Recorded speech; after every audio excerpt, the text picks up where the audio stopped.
Neymar নেই, কিন্তু ভয়ও নেই। মোরক্কোর বিপক্ষে বিশ্বকাপ মিশন শুরু করতে যাচ্ছে ব্রাজিল। আর কার্লো আনচেলত্তির সম্ভাব্য একাদশ দেখে মনে হচ্ছে শুরু থেকেই আক্রমণের ঝড় তুলতে প্রস্তুত সেলেসাওরা। সব পজিশনে সেরা সব প্লেয়ার, বেঞ্চের শক্তিরও নেহাত কম না। বিশ্বকাপের গ্রুপ পর্বের সবচেয়ে আকর্ষণীয় ম্যাচগুলোর একটি হতে যাচ্ছে ব্রাজিল বনাম মরক্কো। একদিকে 5 বারের বিশ্ব চ্যাম্পিয়ন ব্রাজিল, অন্যদিকে 2022 বিশ্বকাপের সেমিফাইনালিস্ট মরক্কো। তাই শুরুতেই কঠিন পরীক্ষার মুখে কার্লো আনচেলত্তির দল। সবচেয়ে বড় খবর, চোটের কারণে প্রথম ম্যাচে নেইমারের খেলার সম্ভাবনা নেই। তাই আক্রমণ ভাগের পুরো দায়িত্ব পড়তে যাচ্ছে ভিনিসিয়াস জুনিয়র, রাফিনিয়া এবং মাতেউস কুনিয়ার উপর।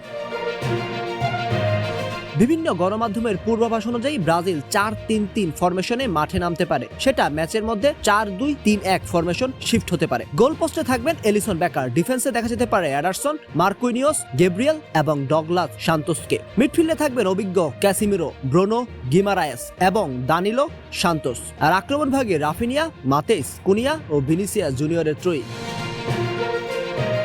তবে আনচেলত্তির হাতে রয়েছে আরও কিছু চমক। সম্প্রতি প্রীতি ম্যাচে গোল করা তরুণ সেনসেশন এদ্রিকো সুযোগ পেতে পারেন ম্যাচের কোনো পর্যায়ে। তার গতি ও ফিনিশিংয়ে মরক্কোর রক্ষণ বাড়তি চাপ তৈরি করতে পারে।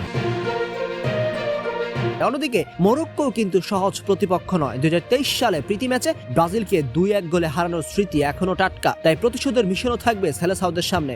এখন দেখার বিষয়, নেইমারবিহীন ব্রাজিল কি জয় দিয়ে বিশ্বকাপ শুরু করতে পারে, নাকি আফ্রিকার শক্তিশালী মরক্কো আবারও চমক দেখাবে।